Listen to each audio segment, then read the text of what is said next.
Now, it's not just the U.S. president who has a say on U.S. policy towards Taiwan. Congress also has a say. That's right. In fact, this Tuesday, 2 pro-Taiwan acts were introduced in the House and the Senate. Let's start with the one in the Senate. So that's called the Taiwan Relations Reinforcement Act. It's a bipartisan act introduced by Marco Rubio, who's a Republican from Florida, and Jeff Merkley, who is a Democrat from Oregon. Yes, it elevates the AIT director to a Senate-appointed representative to Taiwan. It also calls for strategies to protect U.S. and Taiwan entities from Chinese coercion. And in the House of Representatives, we saw the China Task Force Act introduced. And actually, that is a bundle of 137 acts, 7 of which have to do with Taiwan. This was introduced by the Republican-led China Task Force in the House in order to counter the negative global influence of the Chinese Communist Party.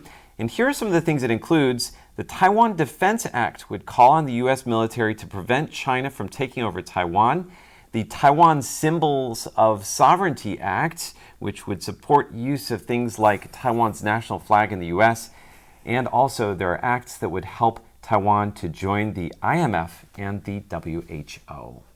Well, I really hope the Taiwan Defense Act passes. I mean, that would be very reassuring for us here in Taiwan. Yeah, because then the U.S. military would have to protect Taiwan from a Chinese attack. I think that's the biggest one. Right. What do you think about the possibility of these acts passing? Well, I think some of them will probably pass. I'm not sure about all of them, but I think it does show that the U.S. is much more wary about China and its influence on the U.S. and Taiwan. So they're working to protect us and themselves from, aggressive China. I think it's interesting, too, because in the past we've seen a lot of things like arms sales. We just saw 3 new arms packages from the United States on Wednesday, but now it looks like things are moving towards seeing Taiwan with a bit of normalcy, so more normal relations, even though not official diplomatic ties. Yes, so we hope that all of these acts pass in the U.S. Congress.